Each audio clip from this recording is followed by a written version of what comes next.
Personal finance opinions YouTube channel में एक और इंटरेस्टिंग वीडियो में आपको खुशामदीद।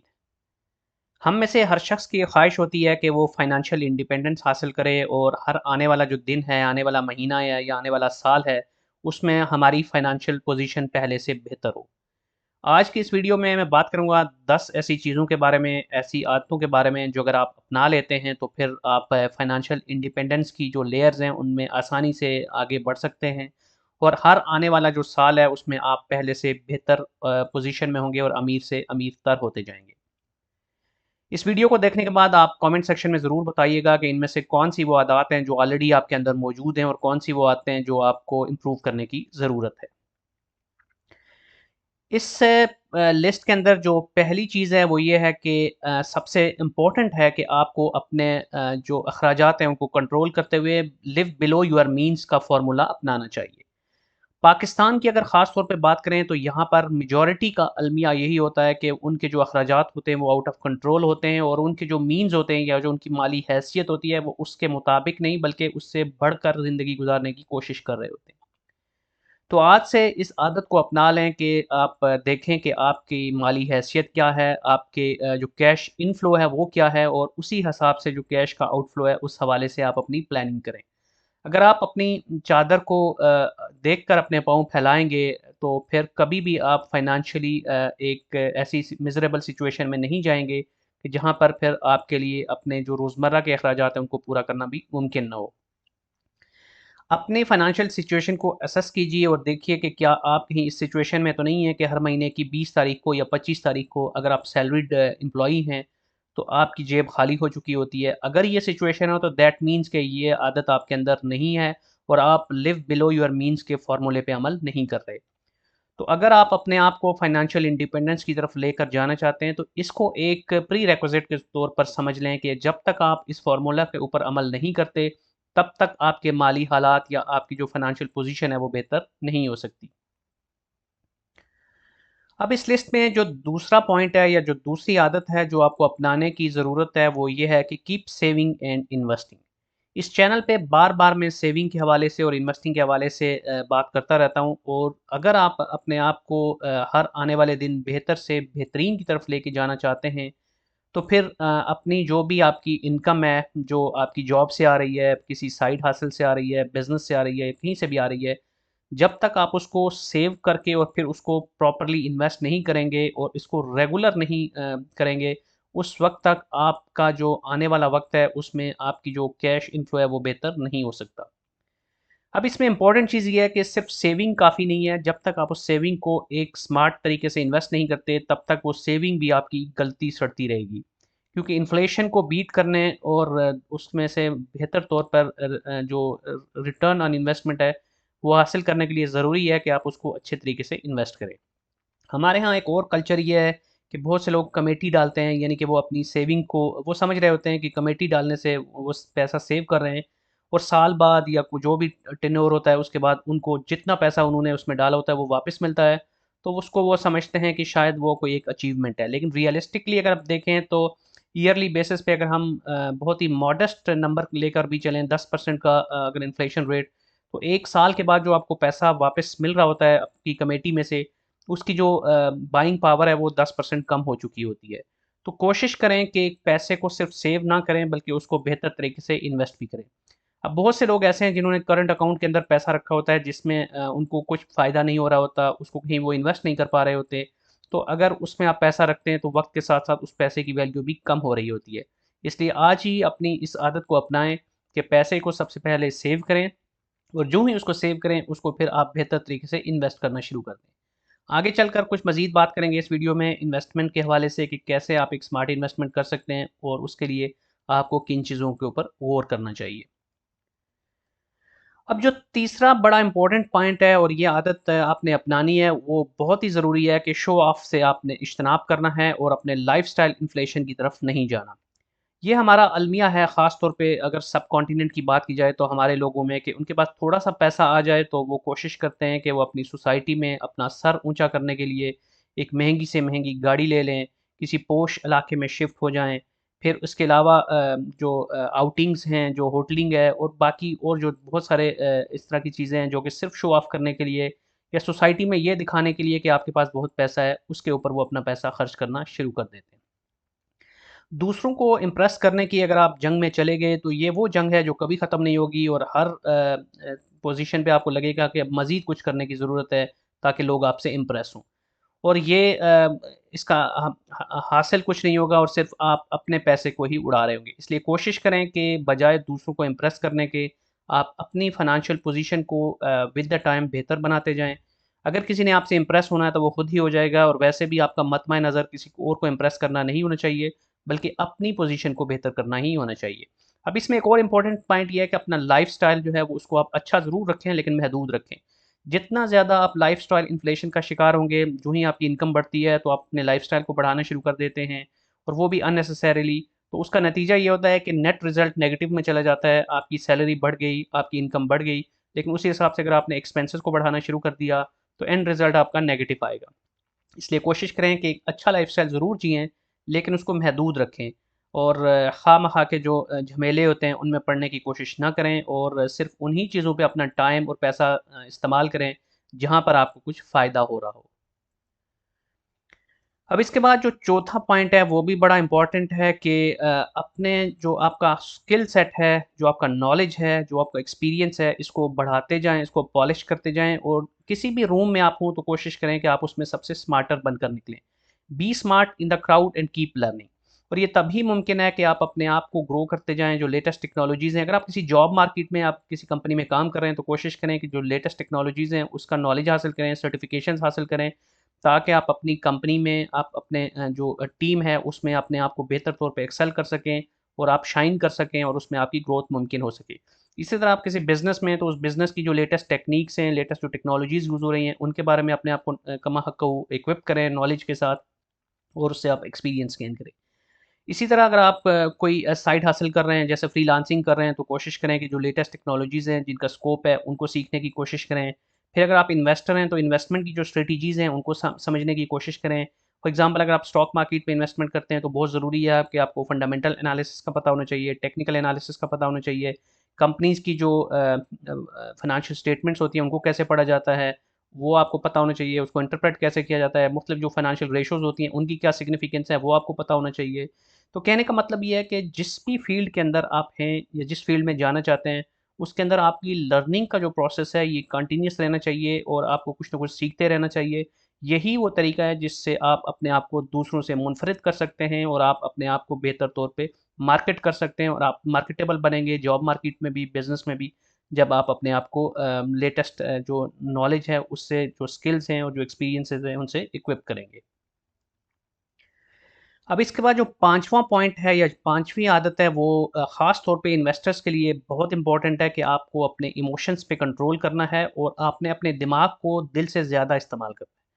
हमारे यहाँ सबसे बड़ा प्रॉब्लम ही यही होता है कि जब आप इन्वेस्ट कर रहे होते हैं तो भी आप इमोशनल बेसिस पे डिसीजन ले रहे होते हैं, एंट्री का भी और एग्ज़िट का भी। इस तरह स्टॉक मार्केट में जब लोग इन्वेस्ट करते हैं तो वो इमोशंस के ज़ेर असर आके गलत जगह एंट्री ले ली और ऐसे मौके पे जहाँ पे एग्ज़िट बनता नहीं था, एग्ज़िट ले लिया, लॉस में निकल गए। और ये सिर्फ स्टॉक मार्केट तक महदूद नहीं है, प्रॉपर्टी मार्केट में भी ऐसे ही होता है कि कुछ इमोशनल अटैचमेंट्स या इमोशनल बेसिस पे डिसीजन ले लिए और फिर उसके बाद पछतावा उनके पास रह जाता है।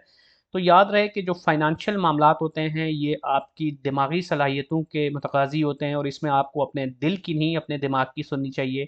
क्योंकि जब आप दिमाग से कोई डिसीजन लेते हैं तो दैट मीन्स कि उसके पीछे आप प्रॉपर एक एनालिसिस करते हैं, अंडरस्टैंडिंग करते हैं, ब्रेनस्टॉर्मिंग करते हैं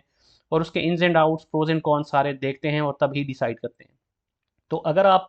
एक वेल कैलकुलेटेड अप्रोच लेकर कैलकुलेटेड डिसीजंस लेंगे जिसमें आपका रिस्क और रिवार्ड दोनों कैलकुलेटेड होंगे,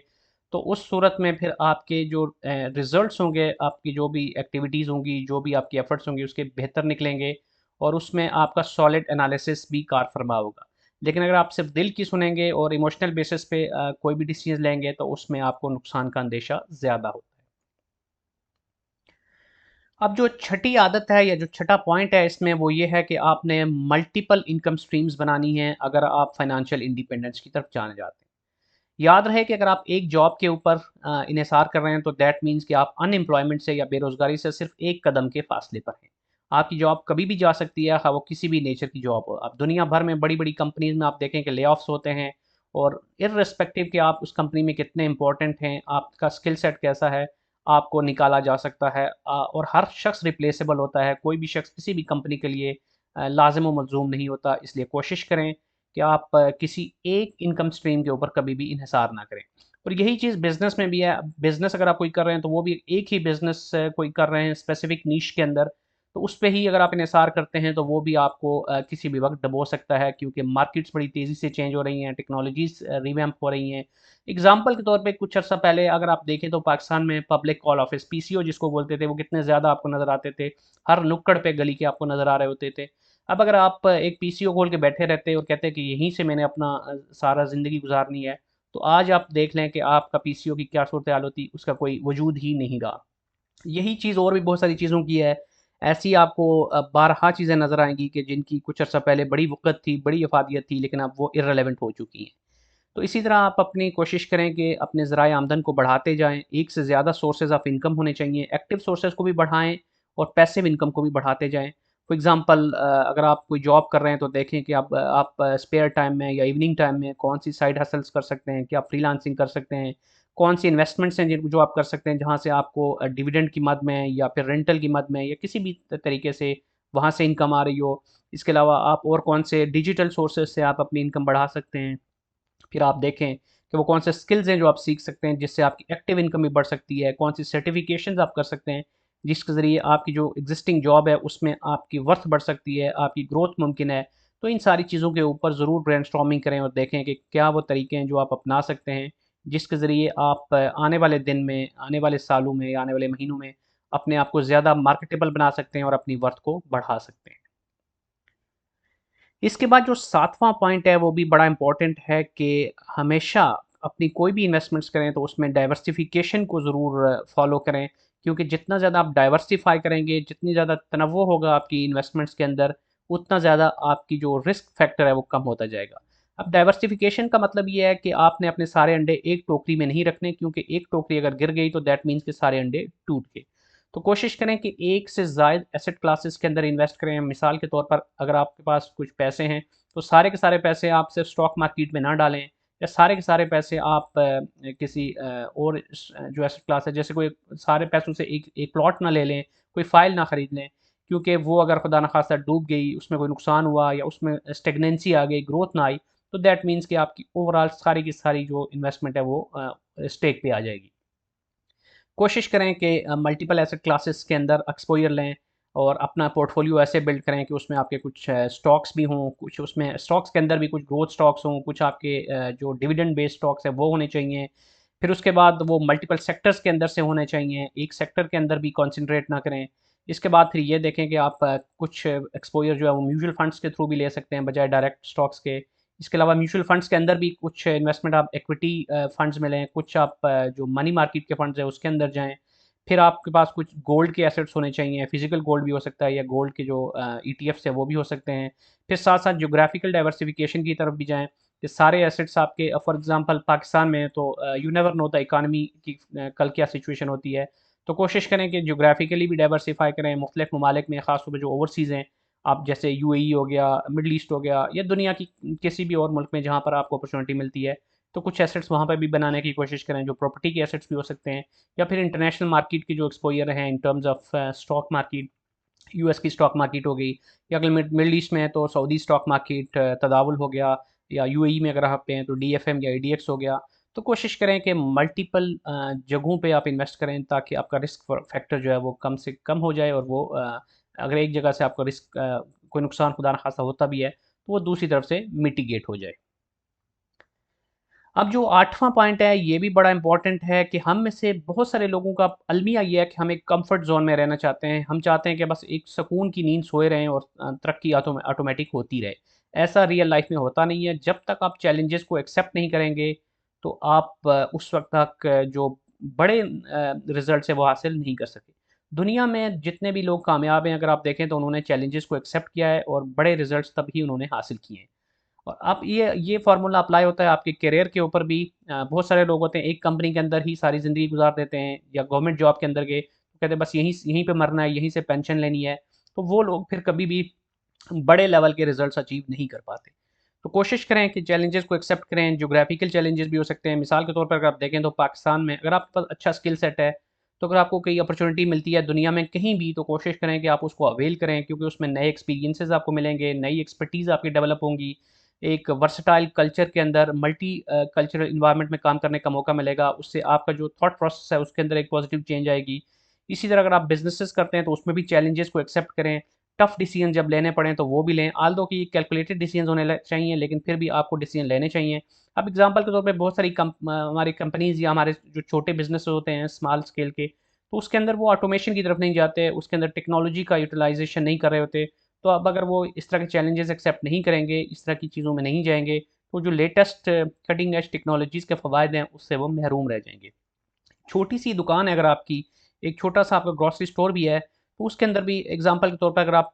पीओएस मशीन नहीं लगाते, तो आल दो कि आपका जो एक कन्वेंशनल लेगेसी बिजनेस है वो तो चल रहा है, लेकिन उसमें आप उतना ज़्यादा बेहतर नहीं कर सकते, उतना ज़्यादा ग्रो नहीं कर सकते जितना आपके मद्दे मुकाबल जो आपका कंपेटिटर है वो जा सकता है, अगर वो लेटेस्ट टेक्नोलॉजीज़ को यूज़ कर रहा है। तो कंफर्ट जोन से निकलने की कोशिश करें और एक्सप्लोर करें दुनिया को, अपॉर्चुनिटीज़ को, तभी आप एक कामयाब इंसान बन सकते हैं और फाइनेंशियली भी आप स्टेबल हो सकते हैं। अब इसके बाद जो 9th पॉइंट है वो भी बड़ा इंपॉर्टेंट है और मैं इसको बहुत इंपॉर्टेंट समझता हूँ कि आपका जो सोशल सर्कल है, जो रियल लाइफ का सोशल सर्कल है वो भी, और सोशल मीडिया पे जो आपका सर्कल है वो भी, उसको ऑप्टिमाइज़ करना बहुत ज़रूरी है। गैर ज़रूरी लोग हो गए, गैर ज़रूरी ग्रुप्स हो गए, गैर ज़रूरी पेजेस हो गए, या गैर ज़रूरी कोई भी इस तरह के प्रोफाइल्स हो गए, उनसे अपने आप को दूर रखें। उसको आप नॉइज़ कंसीडर करें और डिस्ट्रैक्शन कंसीडर करें। अब अगर आप ने कहीं पढ़ा होगा कि आपके जो 5 करीबी दोस्त होते हैं या लोग होते हैं, आप बेसिकली उनका एवरेज होते हैं। अब अगर आप 5 ऐसे लोगों के साथ उठते-बैठते हैं जो कि हर वक़्त पेसिमिस्ट रहते हैं, मायूसी की बातें करते हैं, परेशानी की ही बातें करते हैं, उनके अंदर कोई विज़न नहीं है, वो किसी ग्रोथ की बात नहीं कर रहे, वो किसी पॉज़िटिविटी की बात नहीं कर रहे, वो कोई इम्प्रूवमेंट की बात नहीं कर रहे, बल्कि सिर्फ़ परेशानियों का रोना रो रहे हैं, या सिर्फ़ दूसरों की नेगेटिव बातों को ही सामने ला रहे हैं, तो एंड रिजल्ट ये होगा कि आप भी उसी तरह सोचना शुरू कर देंगे। तो कोशिश करें कि अच्छे लोगों में उठना बैठना करें, अच्छे लोगों अपना हल्का अहबाब को महदूद लेकिन एक मौसर बनाएं, प्रोडक्टिव बनाएं, तो उसकी वजह से आपका जो थॉट प्रोसेस है वो भी बेहतर होगा। और साथ साथ सोशल मीडिया के ऊपर जो गैर ज़रूरी पॉलिटिकल, रिलीजियस, सेक्टेरियन जो हेट्रेड बेस्ड कंटेंट होता है, उससे अपने आप को दूर रखें, क्योंकि ये चीज़ें सिर्फ आपका वक्त ज़ाया कर रही होती हैं और आपको नेगेटिविटी की तरफ लेके जा रही होती हैं। मैं देख रहा होता हूँ कि बहुत सारे लोग गैर ज़रूरी जो पॉलिटिकल डिस्कशन या मुनाफ़रत पे मबनी चीज़ें हैं, उसके ऊपर अपना बहुत सारा वक़्त ज़ाया कर रहे होते हैं। उसी टाइम को अगर वो बेहतर तौर पे यूटिलाइज़ करें, कुछ सीखने में, कुछ लर्निंग में, कुछ बेहतर सोशल मीडिया से भी आप बहुत सारे लोग पैसा भी कमा रहे हैं, उसमें स्किल सेट भी अपना ग्रो कर रहे हैं। बहुत कुछ पॉज़िटिव भी वहाँ से मिल रहा होता है, लेकिन उसके ऊपर वो टाइम यूटिलाइज़ करने के बजाय वो नेगेटिव डिस्कशन में जा रहे होते हैं। तो कोशिश करें कि उसकी बजाय आप एक पॉजिटिविटी की तरफ जाएँ, और अगर आप मनफ़ी किरदारों को अपने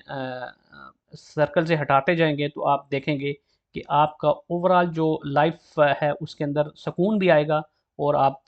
फ़ाइनेंशियली भी और वैसे भी आप बेहतरी की तरफ जाएँगे।